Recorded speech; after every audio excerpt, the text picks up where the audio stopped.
जहाँ जाने के बाद पाक हो जाए।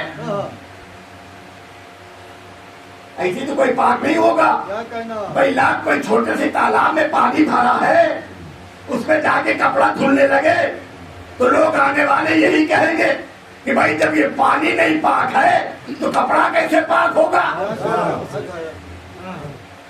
किसी से पूछ लीजिए, पानी तब पाक होता है जब बड़े तालाब में हो, उसमें हवा लगे, लहर दौड़े तो वो पाक होता है। और जो महदूद है, थोड़े से है, आज नहीं कल चला जाएगा, के सामने बिल्कुल गंदा है। जब ये खुद पाक नहीं है तो लिबास कहाँ से पाक करेगा। अतिदार गिरामी नबी ने बता दिया, समंदर में जिंदगी भर डुबकी लगाते रहो, अली का बुक है तो पाक रहो।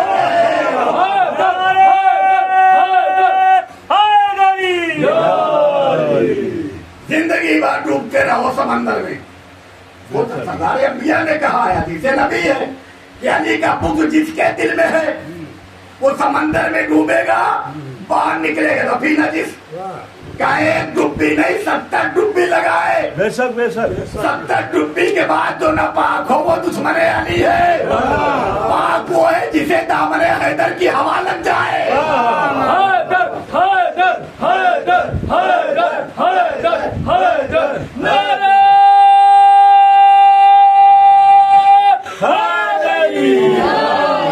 मन माता हुब्बे आले मोहम्मद शहीदा, ये अल्लाह के रसूल ये शहीद कहाँ जाएंगे, शहीद किधर से जाएंगे। तो अल्लाह के नबी ने कहा, समझोगे शहीद किसे कहते हैं। आप दुनिया में देख लीजिए, जहाँ जहाँ अल्लाह के शहीद मौजूद हैं वहाँ रहमतें बरस रही है। चाहे अजमेर शरीफ चले जाइए, चाहे देवा शरीफ चले जाइए, चाहे करियर शरीफ चले जाइए, चाहे बहराइच चले जाइए, अरे दयाल बता रही है कि आप फरिश्ते आते हैं।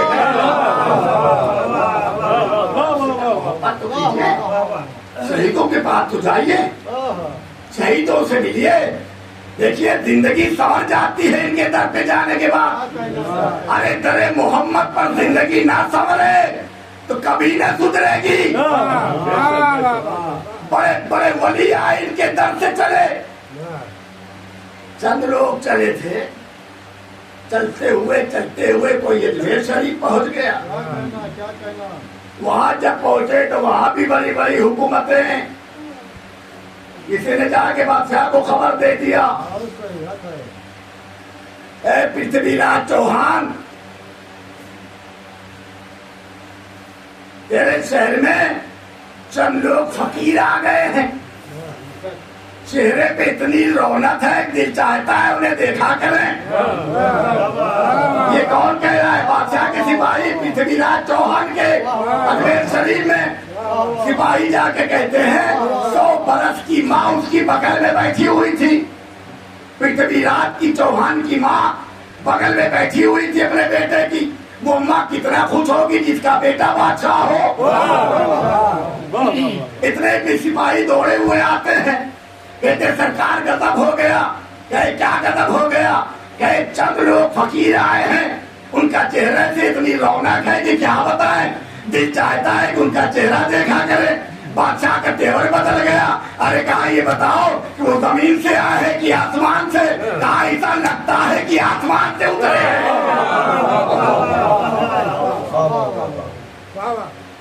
और वहां आके बैठ गए जहाँ आपके ऊँट बैठे थे, जहाँ आपके ऊँट बैठते थे वही सब आके बैठ गए। अब बताइए आपके ऊँट कहाँ बैठेंगे? बादशाह ने कहा फौरन जाओ उनसे कह दो यहाँ बादशाह के ऊँट बैठते हैं राजा के, हटाओ उनको वहां से। जैसे ही उसका मिजाज बदला, उसकी माँ बैठी हुई थी। देखिए बुजुर्गों का बड़ा तजुर्बा होता है, बुजुर्गों को बड़ा तजुर्बा होता है। उसकी माँ ने कहा बेटा ये मेरी बात सुनो। कहा क्या सुने? कहा इधर उधर से लोग आए हो तो उनको हटा देना, अगर फकीर आए हैं तो उनसे न बोलना, फकीरों की दुआ लेना चाहिए। लेकिन वो अपने गुरूर में था, तब तो शाही भी बैठा था, जवाही निगार के कुर्सी पे बैठा था। उसने कहा हटाओ जा करके। पहुंचा वहां, सिपाही पहुंचे, वो लोग बैठे हुए हैं जिनके दिल में अली अली अली अली अली, हर लम्हा उनके सांस से जब सांस बाहर आती है तो अली अली कहती आती है, अंदर दाखिल होती है वली वली कहती ना। वाह वाह वाह वाह, क्या कहना। ये लोग पहुंचे वहां, बादशाह के सिपाही कहले भाई आप लोग जहां से आए हो ये तो हमें नहीं पता कहां से आए हो, लेकिन इतना बताने आए हैं। बादशाह का तेवर बदला है। उन्होंने कहा यहाँ उनके उड़ बैठते हैं राजा के, उनसे कह देना कि आप यहाँ से उठकर आप कहीं और चले जाइए। वो खामोश थे, कहे भाई जब रात होगी तो हम चले जाएंगे। कहा नहीं, उनका हुक्म है तुरंत हट जाए। भाई अल्लाह का वली वो है जो किसी को परेशानी ना करे, वली वो है जो किसी को तकलीफ ना दे, वली वो है जो मुसीबत से बचा ले, वली वो है जो उजाले में ले आए। गए कहा वो खड़े हुए, कहा यहाँ बादशाह के ऊँट में राजा के ऊँट बैठे, पृथ्वीराज चौहान के, कहा पृथ्वीराज चौहान के ऊँट बैठे। पृथ्वीराज चौहान ठीक है बुलाओ, बैठे हम जा रहे हैं।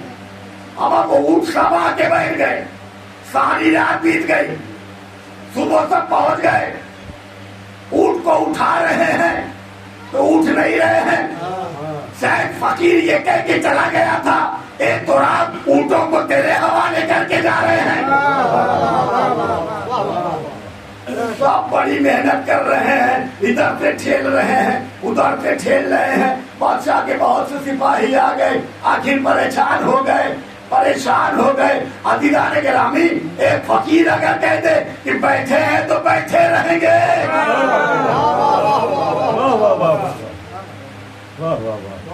तमाम राजा के सिपाही आगे पीछे क्या हुआ कहे न जाने क्या हो गया उनको। अरे रोज बैठते थे सुबह उठ जाते थे। अरे अब से समझ में आ जाए ये तो वली का हल्का सा इशारा है।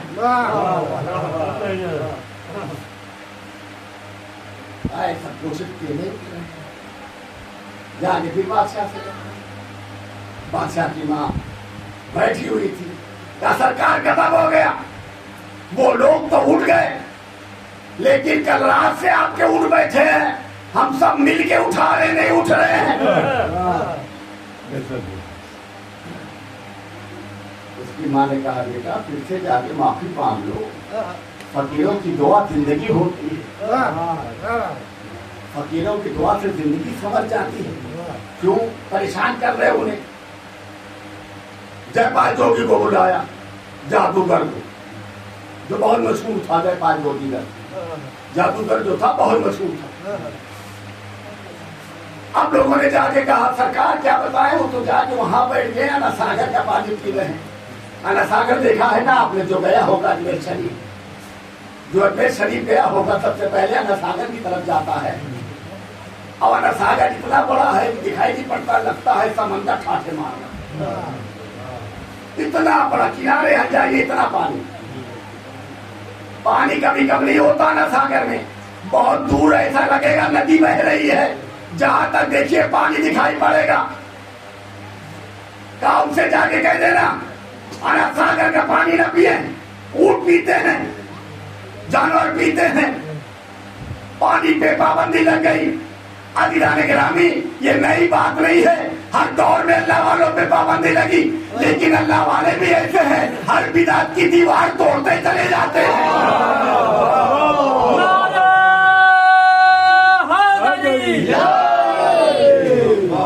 मतले पानी अना सागर ठाठे मार रहा है।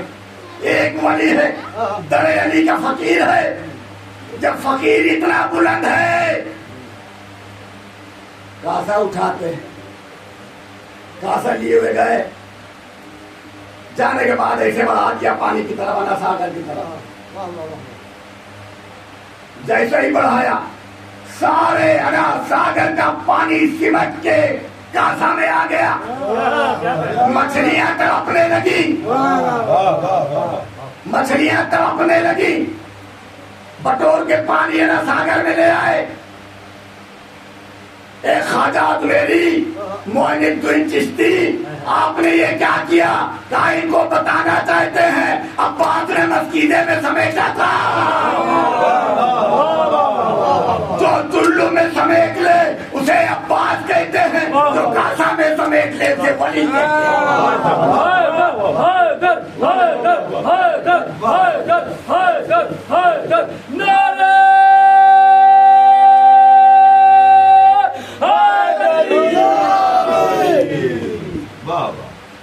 जाके फिर भी ऐसा सिपाहियों फिर जाओ, लोगों ने जाके कहा तो बड़ी मुसीबत आ गई राजा साहब। कहा कौन सी मुसीबत आ गई? और टकराओ अल्लाह वालों से। अल्लाह वाले के कब्जे में कायनात की जमीन है, तनाबे खींच ले तो कयामत आ जाए। क्या कहना? पहुंचे जनाब अली, सारे सिपाही भी आए। लोगों ने कहा सरकार गजब हो गया। कहा क्या हुआ? कहा सारी मछलियां तड़प रही हैं, पानी अरब सागर में खत्म हो गया। कहीं इतना बड़ा अरब सागर का पानी कैसे चला गया? कहीं फकीर ने अपने कासे में समेट लिया। अब कासा में रहे तो समंदर कतरा बन के आ जाए, गिरा दे तो समंदर फिर फैल जाए। ये मौजूदा है, ये करामत है बड़ी। बटोर लिए सारे पानी को। जाकर हुजूर अब जानवर कहाँ पानी पिएंगे? ऊंट कहाँ पानी पिएंगे? पूरे शहर के जानवर भूखे मर जाए, प्यासे मर जाएंगे। उसकी माँ ने कहा बेटा उनसे कह दो फकीर बड़े दयालु होते। क्या कहा? फकीर बड़े दयालु होते हैं, उनसे कह दो फिर पानी आ जाएगा। कहा नहीं, जाके उनसे कहो जानवर मर जाएंगे। आके लोगों ने कहना शुरू किया, शहर के लोग भी भाग के आने लगे, हर तरफ से चले आ रहे हैं, सरकार मेरे जानवर प्यासे मर जाएंगे। तो वली का दिन उसी घराने के है ना जो कातिल को पानी पिला दे, जो कातिल को शरबत पिला दे, उसी घराने के हैं सब। जब लोगों ने फरियाद करना शुरू किया, समंदर को हाथों में लेके जा रहे हैं। अरे जो चुल्लू में उठा ले उसे अब्बास कहते हैं। हाथों पे लेके चले, ले जाने के बाद पानी को हुक्म दिया तू चला जाना सागर में। सारी कौम देखती रही, समंदर भरता रहा। चंद मिनट में पानी फैल गया ना सागर में। बता दिया उन्होंने कि हम अल्लाह की तरफ से आए हैं, हमें भेजा गया है यहाँ। हम दुनिया में इसलिए आए हैं कि लोगों को बेहतर रास्ता बताएं, लोगों को अच्छा रास्ता बताएं, लोगों को बेहतर दीन बताएं। अब अजीज़ान गिरामी, जब जोगी को भेजा, जादूगर को, जयपाल जोगी जो था बहुत बड़ा जादूगर था, और सबसे बड़ा जादू जहाँ चलता था आप जानते हैं, कलकत्ता में और अरब में। ऐसे ऐसे जादूगर थे, हम क्या आपसे बयान करें कि आप कभी सुने ना होंगे। एक 500 साल की एक बुढ़ी थी जो सबसे बड़ी जादूगरनी थी। सरजमीन अरब पर उसका जिक्र लिखा गया है। वो कई 100 फीट नीचे जमीन में रहती थी,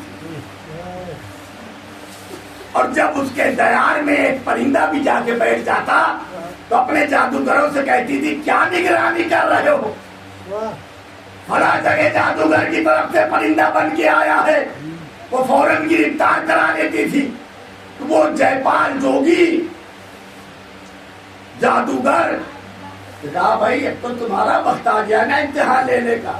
बहुत दिन राजा के यहाँ खाए हो, वो मिठाई चली है, बढ़िया बढ़िया खाना खाते थे। एक नारा लगाइए, नारे है दरी, ये है इबादत। यहाँ जो सो गया वो खो गया, जो जागा उसे मिल गया।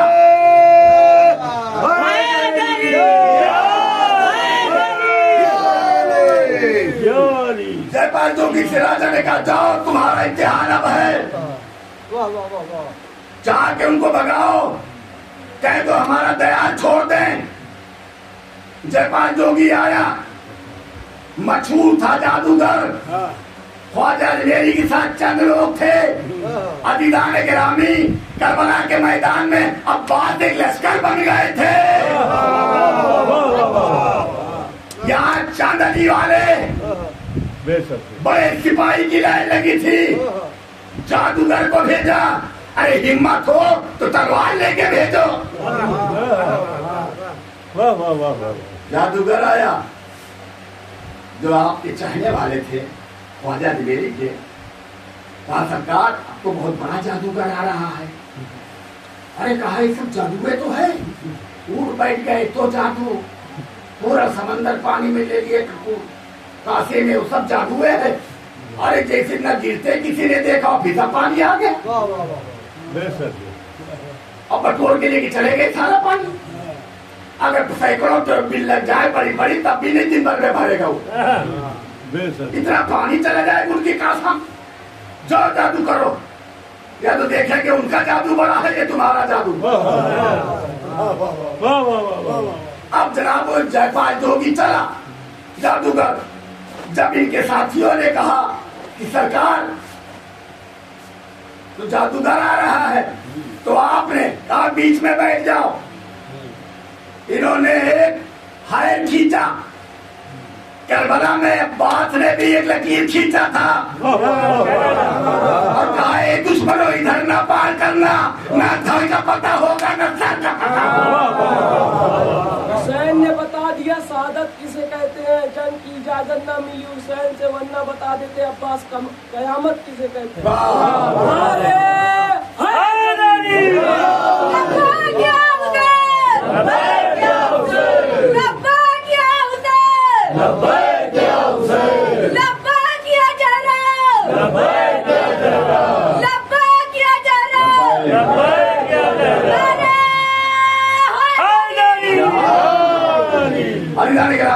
ये इबादतें आए हैं जहाँ बैठे हैं, फरिश्ते अल्लाह की बंदगी रोक के यहाँ आए हैं। फरिश्तों क्या ये बंदगी सबसे अफजल है। कहानी का जिक्र न होता तो कुछ ना होता। बेशक बेशक बेशक, सुभान अल्लाह। ये जिक्र आयन है, ये इबादतें आयन है। ये रात रात भर जागना इबादत नहीं है। ये रात रात भर जागना, किसी को 2 दिन जगा दो 4 दिन न उठेगा। या आप महीनों जगाओ तो हुसैन जगाते भी रहेंगे, हुसैन रोज में भी ला देंगे। यहाँ वाले सोते नहीं, जागते हैं तब भी मातम करते हैं, सो जाते हैं। ये वो कौम है, दुनिया भी मातम करेगी, कब्र में भी हुसैन का मातम करेगी। महशर में मातम हुसैन होगा, जन्नत में भी या हुसैन होगा। आ गए वो जादूगर, इन्होंने फौरन एक हैर खींचा चारों तरफ। आप बीच में सब लोग बैठ जाओ। या ख्वाजा अजमेरी, आपने क्या दीवारें अहनी बना दिया चारों तरफ? ये दीवारें अहनी बना दिया। देखिए सनातन धर्म में भी एक मिलता है। जब वो रावण आया था सीता जी के पास, तो लक्ष्मण जी ने भी एक हायर खींचा था, गुंडा जिसे कहते हैं। वो गुंडा नहीं बनवाई, एक गुंडा खींचकर सीता जी को उसमें बिठा दिए। लक्ष्मण जी ने कहा इससे बाहर न जाना। देखिए जो नेक होता है वो अच्छी बात मान लेता है, कोई भी हो। वो उसमें बैठ गई। आजकल की औरतें होती तो दुश्मन सबसे बड़ा आ रहा है, कोई देवर कहता है इसके अंदर बैठ जाओ, क्या चाहते हो जल्दी मार डाले जाए। यही तो जवाब मिलेगा। लेकिन सीता जी बैठ गई। तो कहने का मतलब ये है कि एक रावण के लिए, एक रावण को रोकने के लिए लक्ष्मण जी ने रेखा खींच दिया। इस यकीन पर खींचा कि जब तक अंदर रहेंगी रावण क्या उसकी 7 पीढ़ी छू नहीं सकती, छू नहीं सकती। और कहा इससे बाहर न जाना, हम भाई के पास जा रहे हैं। यही तो कहते गए थे। लेकिन सीता जी इत्मीनान से बैठी रही, रावण उधर से चल पड़ा।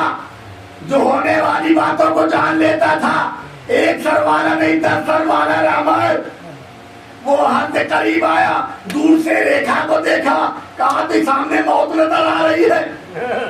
इतना विद्वान रावण जो रेखा देख के डर जाए, वो लक्ष्मण की तलवार से क्या लड़ेगा, क्या लड़ेगा।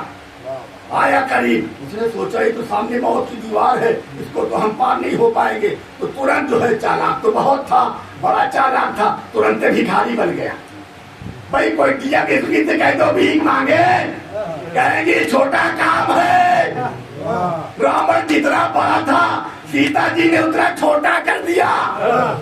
रावण भीख मांगने लगा, भिक्षा मांगने लगा। भिक्षा मांगने आया तो ये भी दयालु घराना थी कि पता नहीं कहाँ से बूढ़ा आया है, भिक्षा मांग रहा है, लाओ इसको दे दे।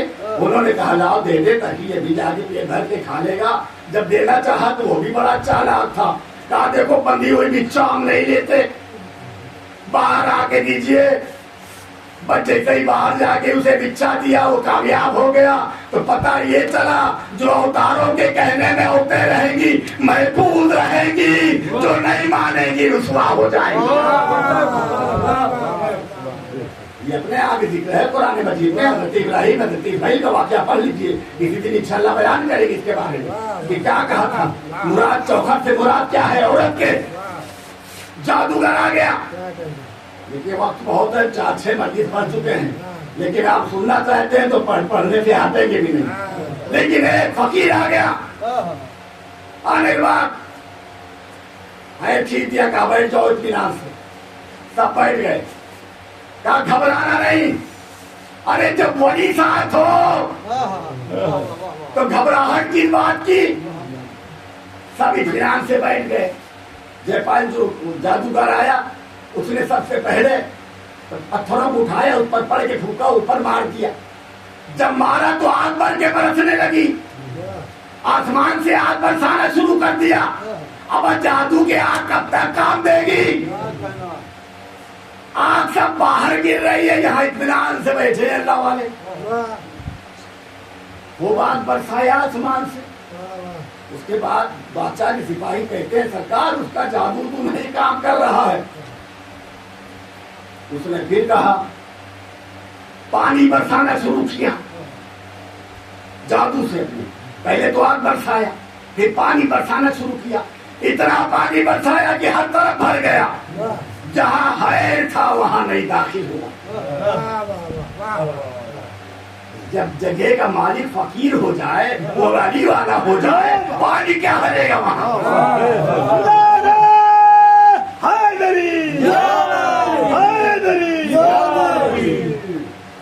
पूरा जितना इसके पास इल्म था जादू का, सारा जादू दिखा दिया। आखिर में ख्वाजा से कहा अब रोकना हमारे वार को। क्या अब कौन सा वार बचा है। उस बड़े बड़े पत्थरों को आसमान से बरसाना शुरू किया जादूगर ने। ख्वाजा अजमेरी की उंगली चलती रही, वो पत्थर गिराता रहा, इधर उंगली का इशारा होता रहा, कभी इधर गिरता था, कभी इधर गिरता था, जहाँ महफूज बैठे थे। अपना जादू दिखा के वो थक गया, कोई जादू असर नहीं हुआ। हमारा दुश्मन नबी पे जादू असर करता है, आशिक़े अली पे नहीं असर करता। अब जनाब सब इत्मीनान से बैठे हुए, बस 2-3 मिनट हो इत्मीनान से बैठे हुए। उसने कहा अब मेरा सबसे बड़ा जादू दिखाने जा रहे हैं। ख्वाजा अजमेरी को चैलेंज दिया, नबी को चैलेंज दे रहा, वली को। इसने अभी वली की कयामत नहीं देखा, न करामत देखा न कयामत देखा। कहा अब हम जा रहे हैं आसमान की तरफ, अब हम गायब हो जाएंगे, आप मुझे पकड़ के दिखाइए। जिसके निगाहों के सामने कायनात आईना हो, जो रहे फर्श पर देखे उसको चैलेंज दे रहा है। कहा मुझे पकड़ के दिखाओ। बस वो अपने जादू से गायब हो गया। इधर वो जादू से गायब हुआ, उधर ख्वाजा ने अपने खड़ौन से कहा ये ख्वाजा किसी को भेज दीजिए खादिम को। खड़ौन को क्यों भेज रहे हो। कहा नहीं, ये नजीस है, इसके लिए खड़ौन जरूरी है। खड़ौन को हुक्म दिया जा, वो जादूगर के ढूंढ के ले आ। चाहे पहले तबक पे हो चाहे आखिरी तबक पर। ख्वाजा की दोनों खड़ौजे चल पड़ी, दोनों ढूंढना शुरू कर दिया। अरे बड़े बड़े जादूगर को जिसकी खड़ौन ढूंढ ले एकदम वो गायब हो गया था। खड़ौन ढूंढती ढूंढती वहां पहुंच गई, बरंजियों पे पहुंचा था। और जब देखा तो एक खड़ौन इसके बगल से चली, उड़ रहा था ना इसे खड़ा ऊपर को जाना। एक खड़ौन इधर से चली दाहिने तरफ से, एक खड़ौन बाएं तरफ से चली। जब उसके सर के ऊपर दोनों पहुंच गई ना, तब उन्होंने काम करना शुरू कर दिया। कहा ए लानती तू कहाँ जा रहा है? ख्वाजा का दुश्मन ना बचा तो अली का दुश्मन कहाँ से बचेगा? खड़ौन से मारते हुए इतनी खड़ौन पड़ी, नीचे आते आते उसका सर इतना बड़ा हो, इतनी खड़ौन पड़ी। कहाँ जा रहा है? मेरी ड्यूटी है तुझे ढूंढना। मार मार के उसका दिमाग खूब कायदे से ठंडा किया, खूब पीटा इनको ऊपर से लेके नीचे तक। कहा चलो तुम ख्वाजा के दुश्मन हो, इसी तरह आले मोहम्मद के दुश्मन पीटे जाएंगे। चले आए, लेके नीचे आया, वही लाया जहाँ ख्वाजा जी मेरी थे। लाके खड़ौंजों ने कहा सरकार दुश्मन हाथी रहे जो जी चाहे फैसला करो। जब उसने ये आलम देखा तो आके हाथ जोड़ के खड़ा हो गया। ख्वाजा से कहने लगा कि सरकार आपके पास सच्चाई है, हमारे पास झूठा जादू। आपके पास हक है, हमारे पास कुछ नहीं है। आपके पास ईमान है, हमारे पास कुछ नहीं है। अब हमें राजा की दौलत की जरूरत नहीं है, सरकार आप हमें कलमा पढ़ा दीजिए। ख्वाजा अजमेरी ने उसे कलमा पढ़ा दिया। कहा जा जब तक यहाँ लोग आते रहेंगे जाहिर उनका कोई बच्चा भूल जाए उसे बाग तक पहुंचा देना। आज भी उसकी ड्यूटी है। ये है वलियों का, ये है अली वाले, ये अली के चाहने वाले। अजीबो मैंने अली अकबर का मसाइल पढ़ा था।